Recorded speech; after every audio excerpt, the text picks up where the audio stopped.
Barrister হিসাবে যখন মানুষ আমাকে মামলা দেয় যে জামিন করানোর জন্য,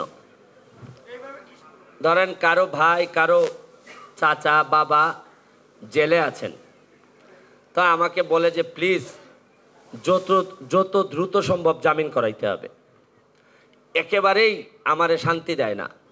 তো জেলে থাকলে মানুষ আসলে বেরোয় যেতে চায়, একদিনও জেলে থাকতে চায় না।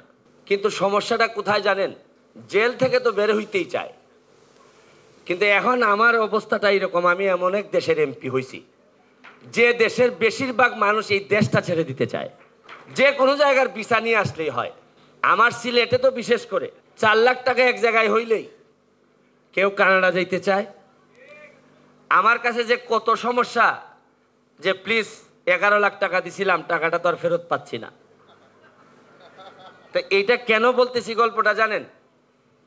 যে সবাই যেখানে দেশ ছাড়তে চায়, আমার সামনে যারা আছেন তারা কেন জানি অন্যরকম, তারা দেশে থেকেই দেশটারে করতে চান।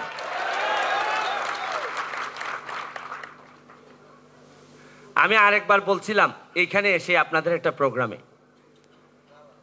যে এমন একটা দেশ যেখানে উদ্যোক্তার চেয়ে দালালের দাম বেশি। যে জায়গায় যায় দালালিতেই টাকা বেশি। আমি এমপি হিসাবে 4 মাসের বাচ্চা, আমি এলাকায় কি করতেছি জানেন? শুধু আর কিচ্ছু না, উন্নয়ন তো পরে, দালালদেরকে একটু টাইট দিয়ে একটু চাপের মধ্যে রাখছি। তাতে হয় কি, সাধারণরা একটু প্রমোট হয়। আপনারা যারা উদ্যোক্তা, আপনাদের প্রতি আমার সম্মানের কারণটা আর একটু বেশি। আমি কালকে রাতে 3:30টার সময় আমার এলাকা থেকে আসছি শুধু আপনাদের এখানে অ্যাটেন্ড করার জন্য। আমার কিছু লোক আছে দেখবেন নৌকায় উঠে সমুদ্র পাড়ি দিয়ে বিদেশে চলে যেতে চায়, আমাদের বঙ্গোপসাগর পাড়ি দেয়।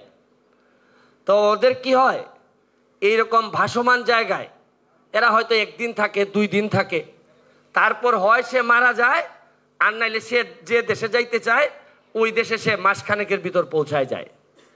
কিন্তু আপনারা এমন একটা স্রোতে ভাসমান অবস্থায় আছেন, আপনাদের এতই সাহস, আপনারা জানি না যে কবে জায়গায় পৌঁছাবেন, তবে বেশিরভাগ সময় সমুদ্রেই থাকবেন আপনারা। এই কষ্টটা যে আপনারা সিদ্ধান্ত নিছেন, এই জন্য আপনাদের প্রতি আমার শ্রদ্ধাবোধ, কৃতজ্ঞতা অনেক বেশি।